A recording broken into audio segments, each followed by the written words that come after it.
Right now at noon, 2 people were arrested after police pursuit ended in a grass fire. And we've had some showers and thunderstorms across the area heading into the afternoon. Those will be on their way out, and unfortunately, the heat will follow. We'll take a look at that forecast coming up.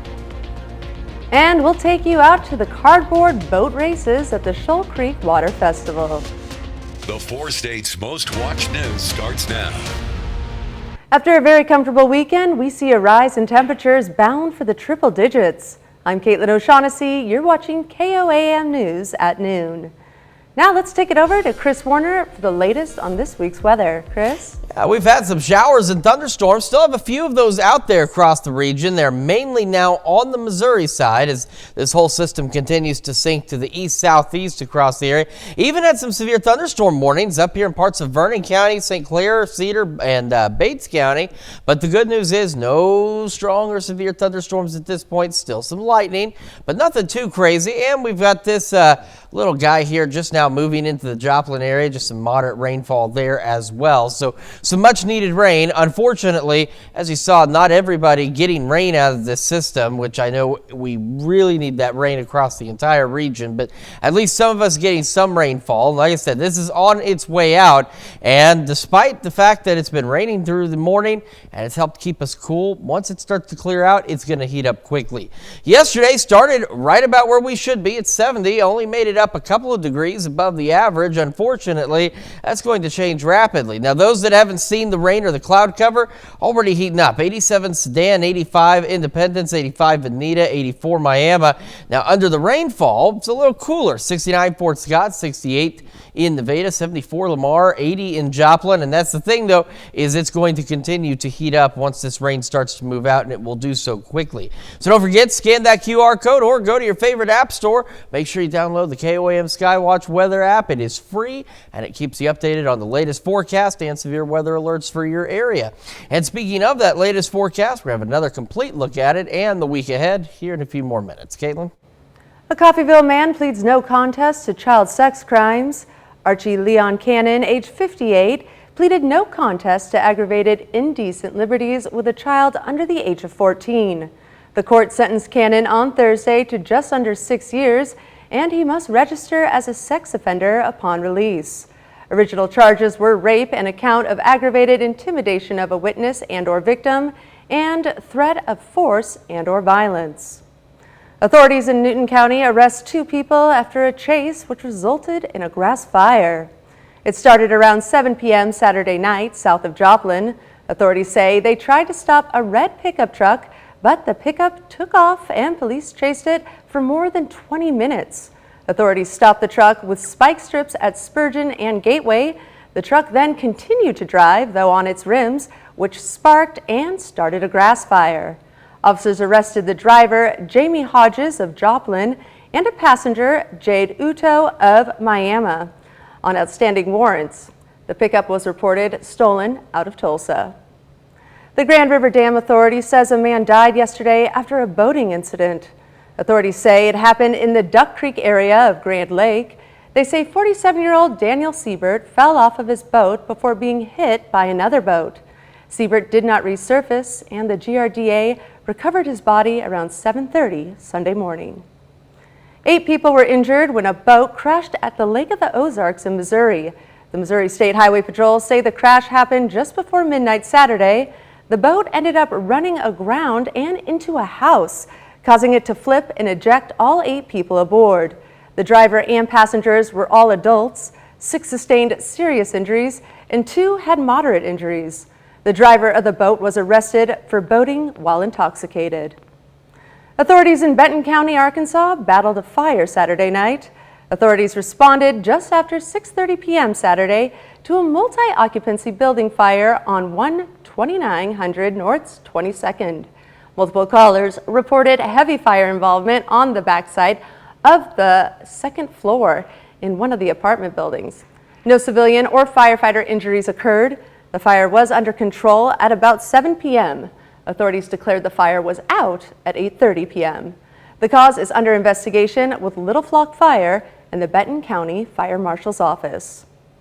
The Oklahoma State Bureau of Investigations says a woman killed herself and 3 kids in the Tulsa area Thursday night. Police discovered the bodies after a 3-hour standoff with a female suspect. CJ Macklin has the story. The public information manager for the Oklahoma State Bureau of Investigation, Hunter McKee, says that Verdigris police were driving in the neighborhood at 4 p.m. near East Dogwood Court and Cypress Street when they noticed fireworks erupting outside of a home. Police went to investigate when they heard those fireworks and discovered that there was an armed and barricaded person inside of the home. They tried to make contact, and that's when a standoff ensued for the next 3 hours. After no response, they decided to make entry into the home, where they found an adult woman along with 3 children dead inside, all with apparent gunshot wounds. That woman has now been identified by OSBI as 39-year-old Brandy McCaslin. Neighbors I talked to say McCaslin grew up in that same house since she was a little girl. We also spoke with the father of the 10th-month-old who was killed via social media. And while he confirmed it was his son who was killed, he understandably was not ready to talk about the tragedy. When you're talking about 4 individuals who are dead, 3 children, this is extremely difficult for everybody involved. Everybody that's looking into this trying to help best they can. As I said, this was a long process. While OSBI is not releasing the names of the children, it did confirm their ages, a 10th-month-old, an 11-year-old, and a 6-year-old. This community is mourning. The Verdigris Police Department did a good job of making sure that the scene was clear as quickly as they could, but of course making entry inside the home and finding out 4 people and 3 kids, it's extremely tough. Again, OSBI is not releasing the names of the children, but their names are on a memorial that's been set up in the front of their house. Coming up, the new Crawford County Democratic office opens up with a ribbon-cutting ceremony. Plus, we take a tour of the Miners Hall Museum's newest exhibit, Preserving the Past. Crawford County Democrats now have a new HQ. On Sunday, community members gathered to celebrate and perform a ribbon cutting in honor of this new facility. The space will make it easier for community members to get in touch with local Democratic officials and candidates for local offices. All funds to provide this space were donated by members of the community. The Miners Hall Museum in Franklin, Kansas invites community members out to experience their newest exhibit, Preserving the Past. The museum brings attention to the history and heritage that comes from mining camps in the 4-state region in the early 1900s. On Sunday, the museum hosted a special program to showcase the work that went into restoring the Miners' House, which is displayed just behind the museum. And the Shoal Creek Water Festival was held over the weekend. KOAM's Anthony Savillo has a look into the biggest highlights of the event. The annual Shoal Creek Water Festival kicked off with singing, dancing, and organizations gathering to highlight the importance of keeping Joplin's main water source clean and maintained. If you live in the city of Joplin, Shoal Creek is where you get your water, so it is really important that Shoal Creek is clean, and by keeping it clean, we have to keep the public informed on clean habits that go along with keeping waterways clean. The event brought together people of all ages and showcased many members of the community. But the best part happens out on the water. We have prizes that are given out based on the different heats that the cardboard boats race in.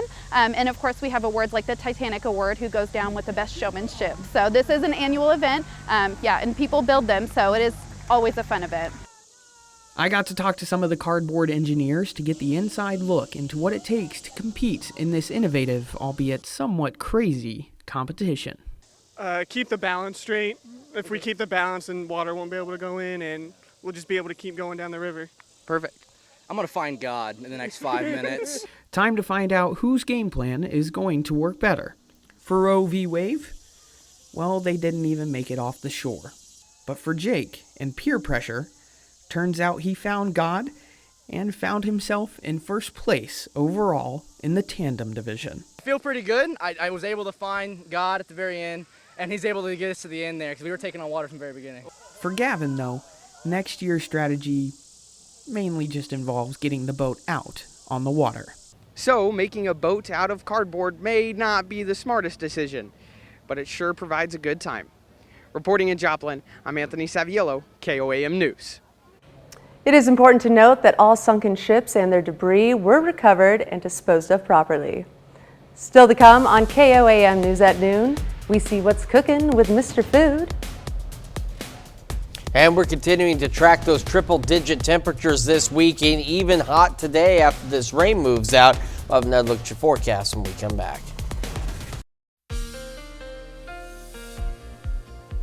Welcome back to the KOAM News at Noon. So some of us have been lucky enough to get a few showers and thunderstorms out there, bringing some additional much-needed rainfall. Unfortunately, not all of us getting in on that rainfall. And the other unfortunate side is this rain will be coming to an end here in the next hour or so, and the temperatures are going to climb rapidly behind it. Skywatch Storm Tracker showing us where we still have some of the shower and even thunderstorm activity. Most of it now right along and east of I-49 across the area. And over the last few hours, you can see where it's looped on through here and just continued to shift off to the south-southeast. We even had a couple of severe thunderstorm warnings out there earlier, but the good news is no damage reports and no strong or severe thunderstorms in the area now. It's just, you see, unfortunately, a good chunk of southeast Kansas and northeast Oklahoma just not getting anything in the way of rainfall. So that rain, though, still falling in Joplin from the MoDOT camera at 32nd and Range Line out there. You can see the roads are wet. There's raindrops on the camera lens. Was raining earlier here from our camera at the KOAM studios just north of Crestline, but take a look at this blue truck here. You can see the sunlight shining on that, and the sun will come out very quickly behind all this. 7th and Range Line, earlier you could see it raining. It's harder to see now, but it is raining in Joplin. But even with the rain, cloud cover 78, feels like 80, dew point humidity both up there with an east breeze at about 13 miles an hour. Over in Pittsburgh, we're starting to clear out just a bit. Still a few stray showers here and there. A little cooler though, sitting at 73. But again, these temperatures will rise rapidly across the area. So up north, a little cooler from all the heavier rain, because the heavier rain, of course, was up to the north.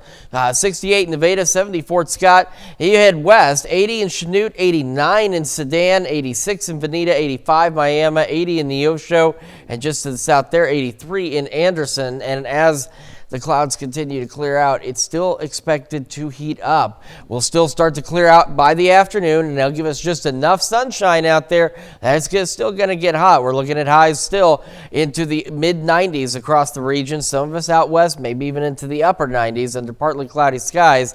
With that said, heat index values, again, could be as high as 100 degrees out there today. As we head into the evening, it doesn't really cool off that much. We're still 89 by 8, 82 at 10, 78 by midnight. And we're looking at partly cloudy skies, a mild evening, dropping back into the mid-70s. As we head through the rest of the week, though, at least 3 days so far, we've got triple digits painted on there. We're talking tomorrow, Wednesday, and Friday, and near triple digits Thursday, Saturday, and Sunday. It's practically the same thing when it's 99 degrees outside. Hot tomorrow, a stray shower or two possible, but unfortunately I think most of us will be dry. Could see a few morning showers on Wednesday, 103. 99 Thursday, 100 on Friday, partly cloudy and hot. A few more scattered thunderstorm chances possible as we head into Saturday. And then next week, we'll see a few more scattered thunderstorms out there, at least slightly better chances. The problem is, even with those rain chances, well, that doesn't really do anything for us because we only drop back a couple of degrees into the mid-90s. So no real relief from this heat, even with today's rainfall. Still going to stay pretty darned hot out there. Well, that sounds pretty intense there. Great first week of the book. It's unpleasant for sure. Well, stick around. We're making 3 cheese garlic bread in the Mr. Food Test Kitchen after the break. Today in the Mr. Food Test Kitchen, Howard is making a garlic bread that has not just 1, not just 2, but 3 different kinds of cheeses that will take your Italian-style dinner night to the next level. His 3 cheese garlic bread will have everyone saying molto bene. That's very good in Italian. Today, we're going all out with a recipe that's perfect with everything from spaghetti to veggie packed salads. It's a souped up garlic bread that has not 1 or 2, but 3 cheeses in it. In fact, it's one of my new guilty pleasures. And let me show you how easy it is. The first thing we do is cut a loaf of Italian bread in half lengthwise and set it aside. Now, we saute some coarsely chopped garlic in butter over low heat until it begins to brown. You want to keep the heat low so the garlic softens and doesn't burn. Next, we combine some super creamy mascarpone cheese with a bit of milk, shredded mozzarella, Parmesan, a little salt, and our sauteed garlic. We'll give this a mix, spread this onto our bread, sprinkle it with chopped parsley, and bake it off. In about 10 minutes, when the whole house smells like a pizzeria, it's ready to cut and serve. Just one bite is all it'll take to make you understand what makes this my new dinnertime guilty pleasure. To get the recipe for our 3-cheese garlic bread, all you need to do is check out our website. I'm Howard with Kelly in the Mr. Food Test Kitchen, where today we found the triple cheesy way for you to say, ooh, it's so good. To find this recipe along with many others, just go to our website at koamnewsnow.com and click on Mr. Food. Now here's a look at the 4-state market prices.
The weekend's box office belonged to Barbie and Oppenheimer, sparking a Barbenheimer phenomenon, with both films raking in more than $300 million domestically. Warner Brothers' take on the world's most famous doll coming to life brought in $155 million, making it the biggest movie opening of the year. While Universal's biopic of the man called the father of the atomic bomb made over $80 million. We've still got hot conditions today, mid-90s out there after the remaining thunderstorms clear out. Triple digits Tuesday, Wednesday, Friday, near triple digits Thursday, Saturday, Sunday. A few morning showers Wednesday, and we're looking at some scattered thunderstorm chances by Saturday. And coming up tonight at 5, an increasingly popular tool to fight cancer is giving patients new hope. Biomarker testing looks for specific genes or markers to better customize treatment plans for patients. Doctors and patients call the advancement a game changer for care. Plus, Freeman Health System moves its 988 Crisis Center to downtown Joplin, and the city of Neosho offers a new way to explore murals. Join us for those stories and more on KOAM News at 5. And thank you all so much for joining us for the KOAM News at noon. We'll see you right back here at 5 o'clock.